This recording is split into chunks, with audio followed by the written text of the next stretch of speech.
வணக்கம். இந்த நாளில் சின்ன சின்ன வெளிச்சங்களில் இன்னொரு புதிய சிந்தனையை தெரிந்து கொள்வோம். ஒரு ஊரில் ஒரு பெரிய கொடுங்கோலன் அதிபதி இருந்தானா, சர்வாதிகாரின்னு வச்சுங்களேன்.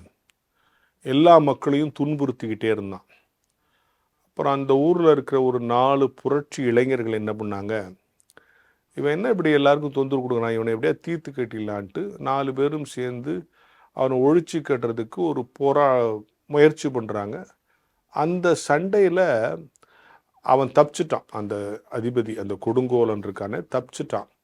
ஆனால் அவனுக்கு ஒரு காலும் ஒரு கண்ணும் போயிடுச்சு. உடனே இந்த இளைஞர்களும் போயிட்டாங்க.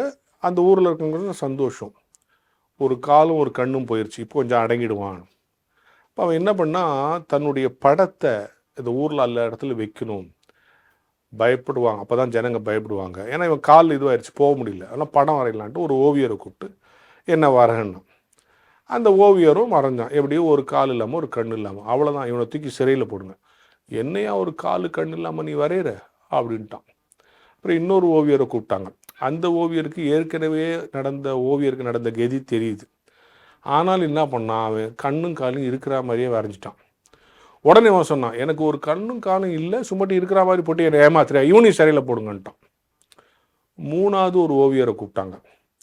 இந்த ஓவியர் பார்த்தான், ஏற்கனவே ஒருத்தன் இருக்கிற மாதிரி வரைஞ்சவனும் உள்ளே இருக்கிறான், இல்லைங்கிற உண்மையை சொன்னவனும் உள்ளே இருக்கிறான். அதனால் நாம் ரொம்ப புத்திசாலித்தனமாக நடந்துக்கணும்னு அவன் ஒரு படத்தை வரைஞ்சான். எப்படி வரைஞ்சானா தெரியுமா, அவர் ஒரு பாறைக்கு பக்கத்தில் நிற்கிற மாதிரி வரைஞ்சானா. ஒரு கால் அந்த பாறையில் மறைஞ்சிருக்க மாதிரி, ஒரு கால் தான் தெரியும். ஒரு கால் படத்தை பார்த்தா கால் இல்லாத மாதிரி தெரியாது, அந்த ஒரு கால் பாறையில் மறைஞ்சிருக்க மாதிரி தெரியும். 2வது ஒரு துப்பாக்கி சுடுறாரு, யாரையோ நோக்கி சுடும்போது ஒரு கண்ணை மூடுவோம்ல, அந்த ஒரு கண்ணை மூடிட்டு சுடுற மாதிரி. இப்போது அவருடைய குறையும் சொல்லியாச்சு, ஆனால் பார்த்தா குறை மாதிரி தெரியாது. உடனே அவன் சொன்னான், அழகாக வரைஞ்சிருக்க, வெரி குட் அப்படின்னு பரிசுலாம் கொடுத்தான்னு. ஒரு அயல்நாட்டு கதை. இந்த கதை சொல்லுகிற நீதி என்னென்னா, அடுத்தவங்ககிட்ட அவங்க குற்றத்தை நேரடியாக சொன்னாலும் கோச்சுப்பான், பொய்யா புகழ்ந்தாலும் இவன் நம்மள்கிட்ட ஐஸ் வைக்கிறான்னு தெரிஞ்சுப்பான். அவன் மனம் கொள்ளுகிற மாதிரி, அவனே ரசிக்கிற மாதிரி அவன் குறைய சொல்லணுங்கிறது ஒரு கலைன்னு இந்த பேச்சு கலையில் சொல்லுகிற இடத்துல இந்த கதை வரும். பிரசங்கம் பண்ணும்போதும் சரி, மேடையில் பேசும்போதும் சரி, குறைய டேரிங்காக சொன்னால் கோச்சுப்பாங்க.